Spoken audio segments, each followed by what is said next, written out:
काही प्रश्न असे असतात ज्यांची उत्तरं समोर असूनही आपण ती स्वीकारू शकत नाही. लोक मला विचारतात, सुयश, तुझी आणि काव्याची जोडी इतकी परफेक्ट होती, मग अचानक असं काय झालं की तू तिच्याशी ब्रेकअप केलं? तू एका रात्रीत तिला सोडून का निघून गेलास? मी लोकांच्या प्रश्नांवर फक्त हसतो आणि विषय टाळतो, कारण जे सत्य मला माहीत आहे ते जर मी जगाला सांगितलं तर लोक मला वेड्यात काढतील, किंवा कदाचित काव्या माझ्या आयुष्यात परत येईल. माझं नाव सुयश. मी एका खाजगी बँकेत लोन ऑफिसर म्हणून काम करतो. स्वभाव शांत, चौकस आणि गोष्टींचा जास्त विचार करणारा. 2 वर्षांपूर्वी माझ्या आयुष्यात काव्या आली. काव्या दिसायला अत्यंत सुंदर, मनमिळाऊ आणि एखाद्या लहान मुलासारखी निरागस होती. ती एका डिझायनिंग फर्ममध्ये काम करायची. आमची भेट एका मित्राच्या लग्नात झाली. तिथे मैत्री झाली आणि हळूच त्या मैत्रीचं रूपांतर प्रेमात झालं. सगळं काही एखाद्या स्वप्नासारखं सुरू होतं, पण हे स्वप्न एका अशा भयानक वास्तवात बदलेल याचा विचार मी कधीच केला नव्हता. सुरुवातीचे काही महिने खूप छान गेले. काव्या माझी खूप काळजी घ्यायची. मी जेवला की नाही, ऑफिसमधून कधी निघणार इथपासून ते मी कोणते कपडे घालावे इथपर्यंत तिचं माझ्यावर बारीक लक्ष असायचं. सुरुवातीला मला तिचं हे वागणं खूप आवडायचं.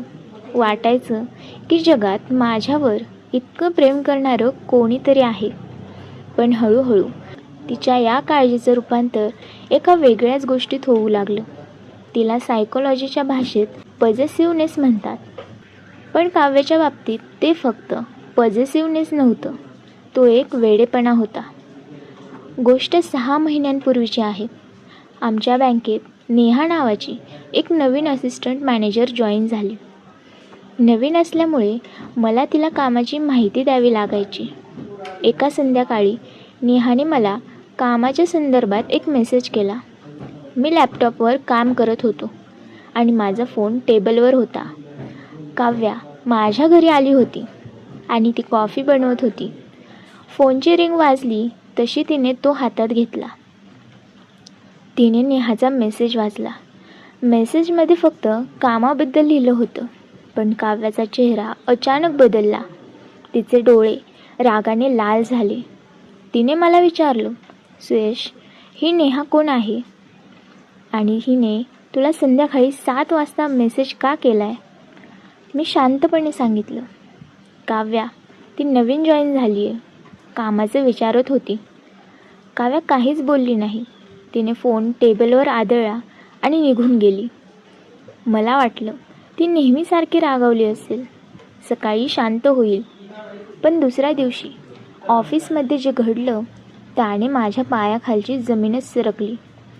नेहा रडत रडत माझ्या केबिनमध्ये आली. तिने सांगितलं की काल रात्री तिला एका अनोळखी नंबरवरून फोन आला होता. फोनवर एका मुलीने तिला अत्यंत घाणेरड्या भाषेत धमकावलं आणि सुयशपासून दूर राहण्यास सांगितलं. जर ती दूर राहिली नाही तर तिचं करिअर उद्ध्वस्त करण्याची धमकी दिली. मला समजायला वेळ लागला नाही की तो फोन काव्यानेच केला होता. मी काव्याला फोन केला आणि खूप रागवलो. काव्या, हे काय चालले? तू नेहाशी असं का वागलीस? समोरून काव्याचा आवाज एकदम शांत होता, जणू काही झालंच नाही. ती म्हणाली, सुयश, मी जे केलं ते आपल्या प्रेमासाठी केलं.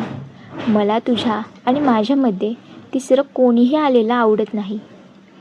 तिचा तो शांत आणि थंड आवाज ऐकून माझ्या पाठीवरून एक थंड शिरशिरी धावून गेली.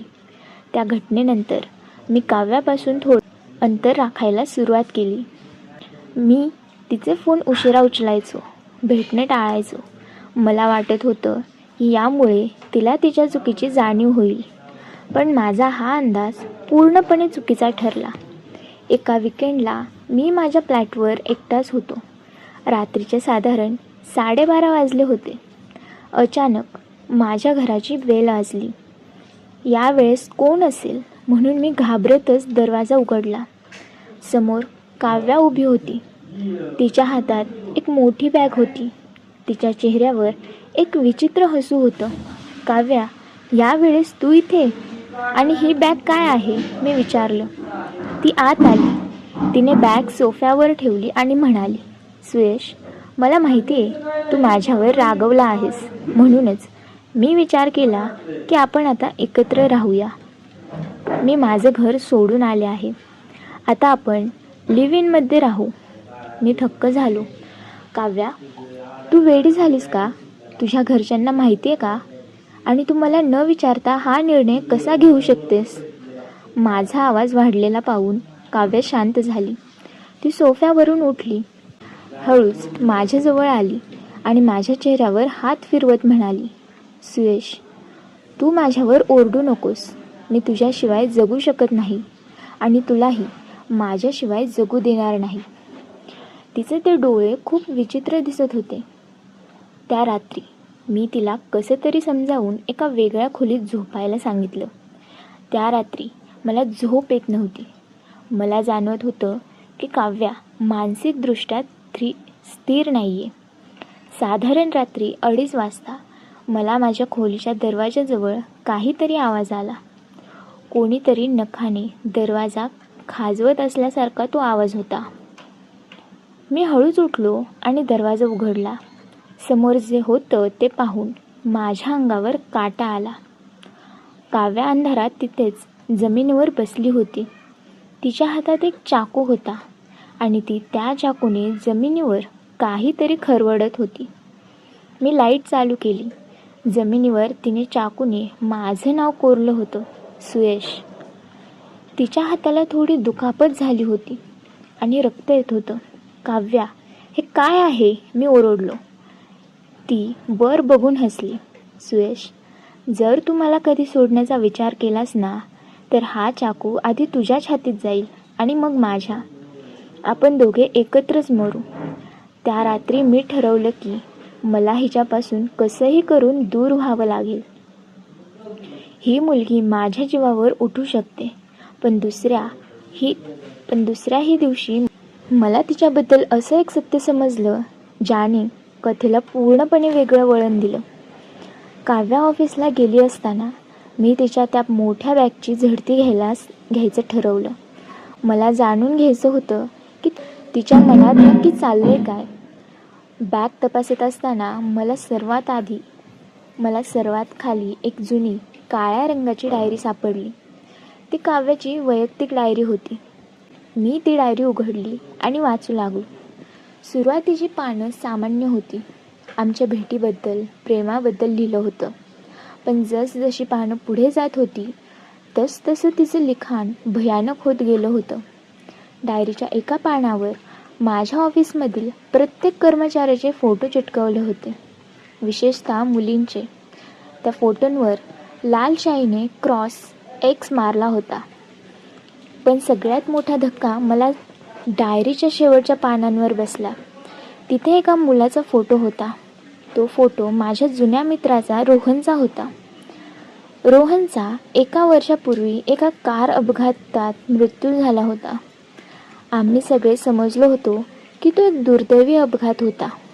पण डायरीत जे लिहिलं होतं ते वाचून माझ्या हातातील डायरी खाली पडली. काव्याने लिहिलं होतं, रोहन सुयशचा खूप चांगला मित्र होता. सुयश रोज संध्याकाळी माझ्याऐवजी रोहनसोबत वेळ घालवायचा. रोहनमुळे सुयश मला विसरत चालला होता. मला सुयशच्या आयुष्यात दुसरं कोणीही नको होतं. म्हणून मी त्या रात्री रोहनच्या कारचे ब्रेक्स फेल केले. रोहन गेला. अब सुयश फक्त माझा आहे, फक्त माझा. माझं अख्खं शरीर थरथर कापायला लागलं. रोहनचा अपघात नव्हता झाला, त्याचा खून झाला होता आणि तो खून काव्याने केला होता. माझ्या मनात ज्या मुलीबद्दल प्रेम होतं ती प्रत्यक्षात एक सायकोपॅथ खुनी होती. आता मला समजलं होतं की मी एका अत्यंत धोकादायक मुलीसोबत राहत आहे. जर मी तिला थेट सांगितलं की मला सगळं समजले तर ती मलाही मारून टाकेल. मला तिथून पळून जाण्याशिवाय काहीच पर्याय नव्हता. त्याच रात्री काव्या घरी आली. तिने नेहमीप्रमाणे माझ्यासाठी स्वयंपाक केला. मी स्वतःला नॉर्मल ठेवण्याचा प्रयत्न करत होतो, पण माझे हात थरथरत होते. आम्ही जेवलो. जेवताना ती माझ्याकडे एकटक बघत होती. काय झालं सुयश, आज खूप शांत आहेस, तिने विचारलं. काही नाही काव्या, ऑफिसमध्ये जरा जास्त काम होतं. मी कसाबसा हसलो. रात्री ती झोपायची वाट मी पाहत होतो. रात्री 2 वाजता जेव्हा ती गाढ झोपली तेव्हा मी हळूच उठलो. मी माझी बॅग आधीच पॅक करून कपाटाच्या मागे लपवली होती. मी माझा फोन, पाकीट आणि बॅग घेतली. मी तिच्या खोलीकडे पाहिलं. ती शांत झोपली होती. मी तिथे एक चिठ्ठी ठेवली ज्यावर लिहिलं होतं, काव्या, मी तुझ्याशी ब्रेकअप करत आहे. मी हे शहर सोडून खूप दूर चाललोय. मला तुझ्या डायरीबद्दल आणि रोहनबद्दल सगळं समजले. मी पोलिसांना ते पुरावे दिले आहेत. माझ्या मागे येण्याचा प्रयत्न करू नकोस. मी घराचा दरवाजा लावला आणि रात्रीच्या अंधारात धावत बाहेर पडलो. मी त्याच रात्री पहिली मिळेल ती ट्रेन पकडली आणि मुंबई सोडलं. मी पोलिसांना ती डायरी कुरिअरद्वारे पाठवून दिली होती. आज या गोष्टीला 6 महिने झाले होते. मी एका नवीन शहरात नवीन नावाने राहत आहे. काव्यावर पोलिसांची केस सुरू आहे, पण ती एका मेंटल असायलममध्ये मानसिक रुग्णालयात भरती आहे असं मला समजलं. लोकांना वाटतं मी एका रात्रीत तिच्याशी ब्रेकअप करून पळपुटासारखा निघून गेलो, पण मी पळालो नाही. मी माझा जीव वाचवला. आज संध्याकाळी मी ऑफिसमधून आलो आणि माझ्या घराचा दरवाजा उघडला. टेबलवर एक कुरिअर आलं होतं. मी ते कुरिअर उघडलं. आत एक काळ्या रंगाची डायरी होती, अगदी काव्याच्या डायरीसारखी. मी थरथरत्या हाताने तिचं पहिलं पान उघडलं. त्यावर रक्तासारख्या लाल शाईने लिहिलं होतं, तुला काय वाटलं सुयश, तू मला पोलीस आणि असायलममध्ये अडकवून माझ्यापासून दूर जाऊ शकशील? मी आले आहे तुझ्या नवीन शहरात. खूप लवकर भेटू. मी घाबरून खिडकीबाहेर पाहिलं. रस्त्याच्या पलीकडे एका खांबाला टेकून एक मुलगी उभी होती. तिच्या डोळ्यांवर चष्मा होता आणि तिच्या चेहऱ्यावर तेच भयानक हसू होतं. ती काव्याच होती. माझं ब्रेकअप अजूनही संपलं नव्हतं. खेळ तर आत्ता सुरू झालाय. समाप्त.